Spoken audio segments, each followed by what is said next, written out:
Assalamualaikum warahmatullahi wabarakatuh. Warahmatullahi wabarakatuh. Jadi di sini kami akan mempresentasikan tentang penerapan mesin rotary dryer dalam pengolahan singkong menjadi tepung singkong. Untuk sebelumnya perkenalkan terlebih dahulu, saya Reza Mdani Pratama Putra NIM 24059. Saya Amal Natasha NIM 24047. Saya Hudaris Nabila NIM 42. Saya Melani NIM 64. Mungkin langsung saja untuk pendahuluan bisa dibacakan oleh Tasya, silakan. Rotary dryer merupakan alat pengering yang berbentuk silinder dan drum yang berfungsi sebagai wadah. Silinder bergerak berputar secara berkelanjutan agar hasil akhir produksi dapat kering secara merata. Penerapan teknologi rotary dryer pada komoditi ubi kayu sangat penting untuk mengurangi kadar air secara cepat dan efisien, sehingga mencegah pembusukan pasca panen serta meningkatkan nilai ekonomi produk seperti tepung dan pangan ternak. Teknologi ini memungkinkan pengeringan kontinu tanpa ketergantungan cuaca dengan kapasitas besar dan suhu terkendali yang mempertahankan kualitas nutrisi singkong. Teknologi rotary dryer dalam mengolah ubi kayu. Rotary dryer adalah teknologi pengering berbentuk tabung silinder berputar yang memanfaatkan aliran udara panas untuk menurunkan kadar air bahan secara cepat dan merata. Pada komoditi ubi kayu, rotary dryer digunakan setelah ubi dikupas, dicuci, diparut atau diiris, dan difermentasi. Jika ditujukan menjadi tepung moka, pengeringan dengan rotary dryer menurunkan kadar air dari 60% menjadi 12%, sehingga chip atau ampas ubi kayu lebih mudah digiling menjadi tepung halus. Selanjutnya yaitu prinsip kerja rotary dryer. Untuk prinsip kerja dari rotary dryer adalah mengeringkan bahan dengan memanfaatkan udara panas yang dialirkan ke dalam tabung silinder yang berputar secara berkontinu. Untuk bahan basah yang dimasukkan melalui inlet kemudian bergerak secara spiral dari ujung masuk menuju ke ujung akibat kemiringan tabung dan putaran silinder. Selama perpindahan ini, bahan terus terangkat dan jatuh oleh lifters di dalam tabung sehingga permukaan bahan menjadi lebih banyak bersentuhan dengan udara panas. Untuk kontak panas inilah yang menyebabkan air pada bahan menguap secara bertahap hingga kadar air menurun.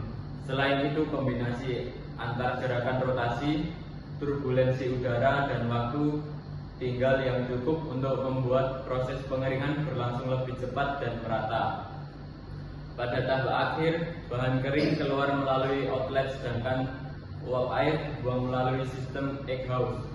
Rotary dryer banyak digunakan dalam industri karena mampu menangani volume besar dengan efisiensi tinggi serta cocok untuk berbagai jenis bahan yang berbentuk padatan, butiran maupun partikel. Selanjutnya yaitu hasil output teknologi dari rotary dryer. Output umumnya berupa produk yang telah mengalami proses pengeringan dengan penurunan kadar air secara signifikan hingga produk akhir menjadi lebih kering. Bentuk outputnya, hasil akhir berupa tepung singkong kering atau cassava flour bertekstur halus atau semi halus, serbuk, tidak menggumpal dan juga tidak lengket. Kadar airnya, singkong sebelum dikeringkan berkadar air 40-60%, setelah keluar dari rotary dryer menjadi 8-12% untuk mencegah jamur dan meningkatkan umur simpan. Kualitas produk akhir yang pertama yaitu ketahanan simpan lebih lama, stabilitas kadar air, struktur serbuk lebih homogen, dan lebih mudah untuk diolah. Standar tepung ubi kayu.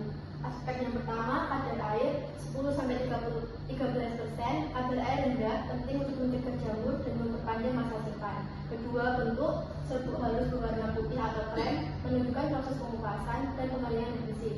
Yang ketiga, tekstur halus tidak menggumpal, memudahkan pencampuran pada adonan tanpa butiran kasar. Yang keempat, kandungan karbohidrat atau pati tinggi, protein dan lemak rendah, cocok sebagai bahan pangan bebas gluten. Selanjutnya adalah keuntungan dan kerugian menggunakan teknologi rotary dryer. Yang pertama adalah keuntungan. Keuntungan pertama adalah teknologi rotary dryer menawarkan pengeringan kontinu dengan kapasitas tinggi. Yang kedua adalah pemrosesan laju muat hingga 25 kg per jam pada suhu 107 derajat Celcius dan rotasi gram 23 rpm. Yang ketiga ada efisiensi thermal meningkat seiring kapasitas rotasi gram hingga 74,14% pada 24 rpm dalam 15 menit.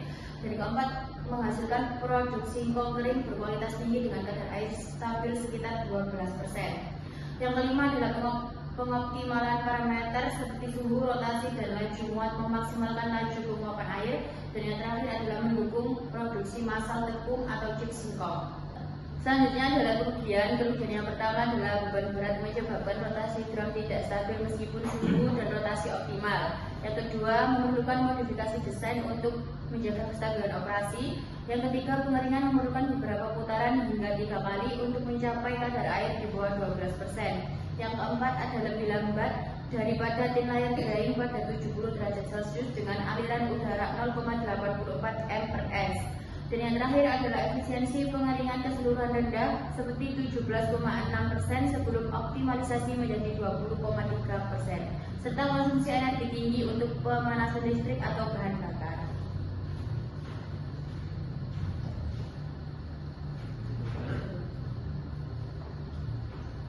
Terima kasih, sekian presentasi dari kami, kurang lebihnya mohon maaf. Wassalamualaikum warahmatullahi wabarakatuh. Waalaikumsalam. Wabarakatuh.